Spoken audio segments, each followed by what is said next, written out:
as you've already seen from the title, I'm going to be talking about living in Russia versus living in Nigeria. I am Nigerian and I'm a medical student studying in Russia if this is your first time on my channel. I'm going to be telling you guys the differences I have found as someone who has lived in Russia for 5 years now. So if that's something you're interested in knowing, then definitely keep on watching. The first thing I'm going to talk about is about the schooling system. In Nigeria, where I come from, the schooling system is way different. The grading system, the marking system, everything is so different. Here in Russia, we write tests every single day in class, as opposed to Nigeria. In Nigeria, we have tests like maybe in the middle of the semester, but it's not as frequent. But here in Russia, every day when you're going for a class, you have to be ready to write a test on the topic that you're going for, and those tests will determine your mark. So that ensures that you're studying every day as opposed to just waiting for the exams. But one thing in Nigeria, we had something that you don't necessarily need to attend all the classes. You just need 75% attendance for you to be able to write exams, and that's good. But here in Russia, my school, for example, I attend KSMU, Kursk State Medical University, and for us here, it is compulsory 100% attendance for you to be able to write an exam for a particular course. And for me, I find it to be very crazy, because how on earth, not like I'm a lazy student, don't judge me, don't, but how do they expect someone to go for all the classes? I don't like, it's just God's grace. It's God's grace, because honestly, it's not easy going for every single class, or else you won't be able to write the exam. And if you miss a class, they have something they call atrabutka in Russian. So in English, it's called rework, where you go and answer orally with the teacher, or depending on the teacher, you go there to go and talk about one-on-one. Now it's not you with the class, it's just you and the teacher. You're going to go and talk about the topic that you missed for that class. And some teachers can be very wicked, because you know, some students are just lazy and they don't want to go for class, so they try to make it very hard and difficult for that student to pass. Whereas some teachers are very chill and they just be like, oh, I beg, just do your thing and get out. Well, that's one thing about the schooling system. And another thing under the schooling system is that in Nigeria, you can be attending classes before your fees are paid, and the authorities would actually be a bit lenient with you.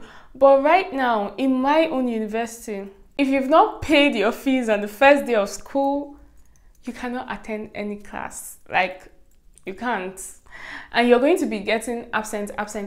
And for those absents you get, you have to do what? Rework. So it's crazy. It's absolutely crazy. Okay, but if I were to choose, maybe if someone were to ask me, Agnes, between studying in Nigeria and studying here in Russia, which one do you prefer? Honestly, I think I would prefer studying in Nigeria. In all honesty, and hear me out, it's different when you study in your own country. To be honest, you understand better. For me, I study in English, and already that's like a barrier, because this is a non-English speaking country. And when we get to the hospitals, trying to communicate with patients, sometimes trying to communicate with your teachers, understanding different accents, just adapting basically. Yes, it's good to travel, but the convenience that comes with you being able to, especially for something like medicine, if you're studying something like medicine in your language, you're getting all the experience. I can tell you it's better to do that, to do it that way. In terms of strike in Nigeria, where the universities go on strike, that thing is so annoying. Even for me, who is not in the country, it annoys me so much whenever I see that ASU is on strike. It's so annoying. I'm like, what's all this rubbish? People are in school, they're in school for how many years? Well, anyways, I digress. But yeah, aside the strike, I'm telling you, I would have loved to study in Nigeria. Yeah, very patriotic. So let's move on to the next point in this video. Let's talk about the hostels and housing in Nigeria as opposed to in Russia. So first of all, which one should I start with? I'm going to start with the ones in Nigeria. In the university I attended in Nigeria, because I attended University of Calabar, Cross River, back when I was in Nigeria, I never stayed in the hostel because, Jesus. When I first went to Calabar, I went to the hostel to go and just look at how the place is. And I was like, I cannot stay here in Jesus' name, because those hostels,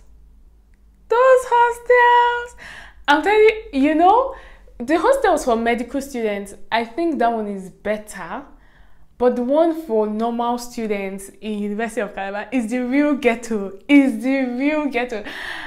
Anybody, any Malabites or Malabres watching this video, I hail you people. No shades intended, but I was like, I couldn't stay there. So when I went to the hostel and I saw how the place was, I called my dad and I started telling him, I said, Daddy, if you heard the things I told my father, you yourself, if you were my dad, you will not allow me to stay in the hostel.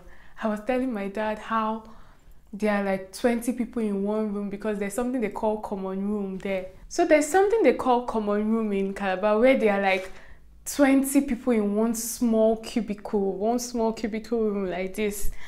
I was telling my dad that. And the part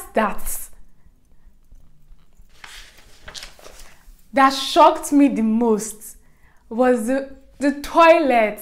The toilet. Oh God.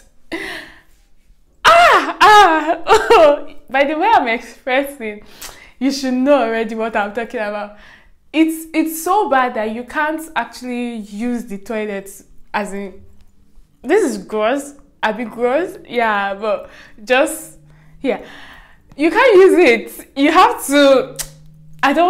For me, it's just doing it somehow to talk about it, but it was that bad. So I couldn't stay in the hostels in Nigeria, so I stayed in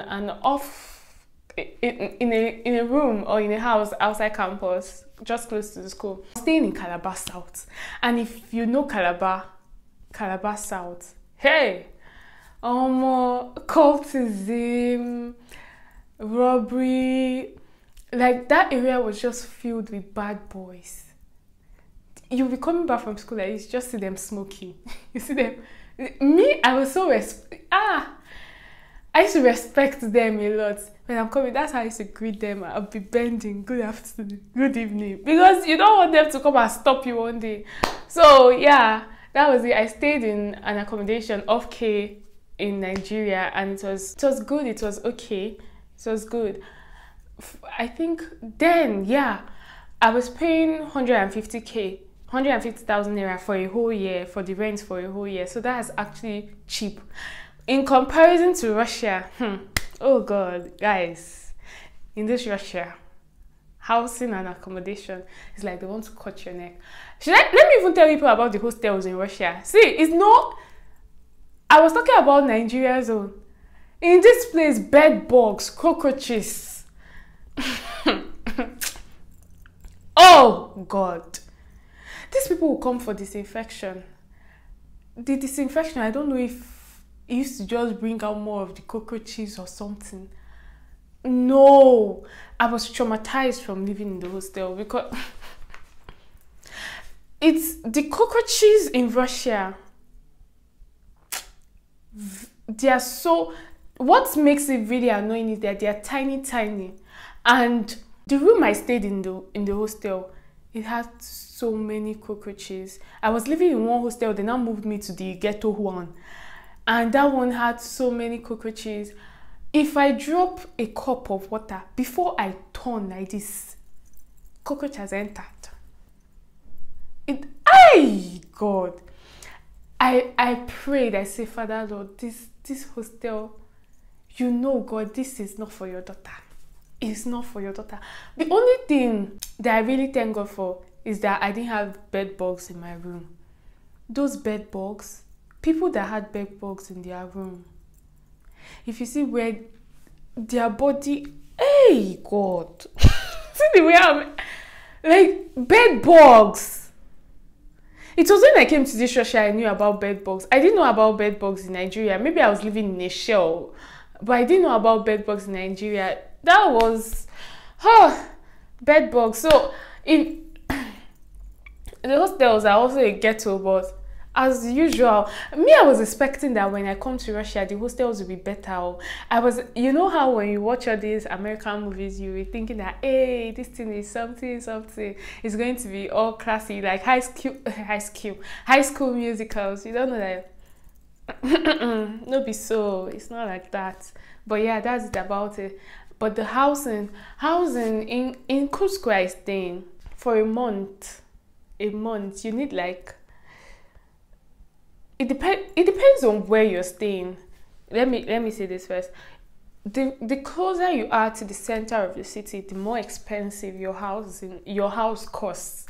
So for me, I stay like, my place is how many minutes away from school? About 30 to 40 minutes away from school when there is traffic or hold up. Yeah, and it costs like every month plus bills and everything, approximately 100,000 naira. I'm going to put the translation in dollars. Is it translation? But the conversion in dollars so that you can understand it better. So that's for my city. But in cities like Moscow, it's more expensive. It's more expensive. It's like 20,000 rubles, 50,000 rubles. While as compared to Kursk, which is like 10,000 rubles. Kursk. This name is hard. But yeah, as compared to Moscow, it's cheaper in Kursk here. So let's move on to the next part of this video. Now I'm going to talk about internet. In Nigeria, internet data was so expensive. So expensive. I used to see memes of people joking and saying the money that they've used to buy data, they can use it to build lands, build houses, and just acquire properties. But here in Russia, internet and data is so cheap. Like, it's very cheap. You literally cannot finish your internet in a month. And is it for 100 GB? To be honest, I'm going to put it on the screen, but 100 GB or something, you just pay, the conversion is 3,500 naira, 350 rubles or 400 rubles, but it's actually way cheaper than in Nigeria. Yeah, so let's move on to the next part of this video. Food. Let's talk about food. You know, I don't know how I even put this at the back of this video, but you know, as a Nigerian, we have all our dishes. We have our soups like ogbono soup, okra soup, egusi soup, and etc like that. When you come to Russia, be prepared to eat rice. Be prepared. See, the amount of rice I've eaten as in the course of these 5 years, I literally had to take measures to say, okay, you see, this month, Agnes, you're not going to be eating rice like a bird every day. Because you think, and there's literally nothing else to buy. Is either rice or spaghetti or Russian beans. But when you talk of Russian beans, when I was in Nigeria, my best food was beans. But when I came to Russia, I don't even know what my best food is anymore. Because, you know, in Nigeria, there's red oil that you can use to make the beans, and the beans will just be beans in. Oh, it will be beans in like this. But yeah, there are Afro food shops, yes, but of course, you know, they're expensive. It's like they want to block your airway with the prices. But aside the prices, if you have enough money to always pay for African foods, then you can enjoy that. For me personally, I've been so lucky that a lot of times when people go back home or something, they just bring me stuff, and I always have soups. I don't know how, but it just happens to happen. Yeah. But one thing that I don't know, in this Russia, the chicken is so, it's so cheap. I wanted to say it's so expensive. It's so, and please, when I say cheap, cheap is relative. So just imagine being able to buy a full chicken for 150 rubles, and in Nigeria that's like 1,500 naira. But chicken is like the cheapest thing you can eat in Russia. It's the cheapest meat. Let me put it that way. The cheapest meat. Yeah. That's it about food. For me, I really miss Nigeria because of the food. I miss Nigerian food. Ah, I miss all those foods. Talk about abacha. Talk about nkwobi. Talk about suya. Suya. Hey. But just talk about all those sweet things. I miss Nigeria so much. I'm not going to even talk about missing Nigeria because the last video I made about a topic similar to this, I cried in the video and I started talking about how much I miss my family. Yeah, but let's move on to the next part of this video. Let's talk about church versus community. Oh, in Nigeria, there is this, there are so many churches available for you to attend. Basically, for me, when I was even coming to Russia, I thought that Russians don't believe in God, that there will be no churches, but most of the Russians are actually Christians, but they are Orthodox Christians. So they have like Catholics, yeah. They have like Orthodox churches. Orthodox churches. Is it Orthodox or Orthodox? I don't know the pronunciation of that word. But they have those churches. And also there are some Pentecostal churches.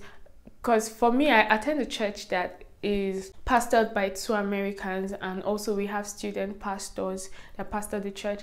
And it's so important that you find a church community if you're outside your country, if you're outside your home, like outside your home country, because it gives you that sense of community, that sense of belonging. Honestly, it can get really lonely outside the country. Nobody tells you about it, how lonely it gets living outside your place. Nobody tells you about the racism. Nobody tells you about how difficult it is to adapt. So before you move out, really do your research very well.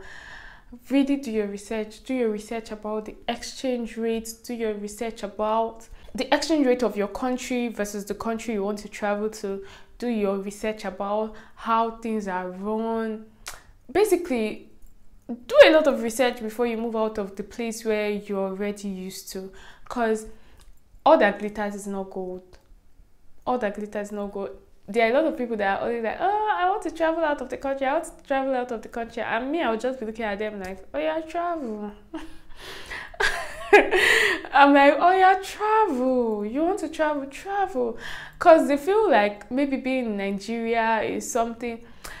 I think people may not understand, because it's like, oh, because you're outside the country, that's why you're talking like this. But honestly, if I had gotten medicine in Nigeria, nothing. Therefore, no see my leg for here. If I had gotten medicine, it's because I didn't get medicine in Nigeria. That's why, and that's what I wanted to do. That's why I had to come here to get it. Because here you just require your WAEC certificate and then you get it. But in Nigeria, where you're writing JAMB and struggling with the whole world, I beg. It's okay. So let's move on to the next part of this video. Let's talk about money. Money. Let's talk about the exchange rate. Currently, 1,000 rubles is 1,000 is 15,000 naira. So imagine if for instance they are sending you, this is at the time I'm making this video, this is April 2023. So at the time I'm making this video, the exchange rate according to black market rate, 15,000 naira is 1,500 rubles. So if your parents are sending you 15,000 naira from Nigeria to Russia, you're getting 1,500 rubles. And in all honesty, in their own economy, that money is very small. It can barely get you through a week. So you have to be really sure of the financial capacity of your choices, so that you don't land somewhere and then you start regretting, why did you move? So it's so important to know the exchange rates. That's very, very important. And the thing is that these exchange rates, they swindle. When I was coming to Russia, the dollar rate to naira was 360, but currently it's like 1,000 naira. 1,000 naira to $1, or is it 760, 860? I'm not sure. I'm going to put it on the screen, but it's so expensive. So that means the money that I was paying as my school fees in first year is not the same money I'm paying as my school fees in fifth year. The money I was paying in first year, it has doubled. Yeah. Oh, this thing is crazy. Oh. I've said this thing is crazy like 10 times, but God is supplier, God is provider, God is Jireh. Yeah. So guys, please like this video if you enjoyed it, and give it a thumbs up. Tell me what kind of videos you want to see from me. Ask me questions about living in Russia, what you want to know. I'll be more than pleased to answer your questions. And do well to share this video with someone. Subscribe to my channel, okay? Thank you for watching, and I'll see you in the next one. Bye bye.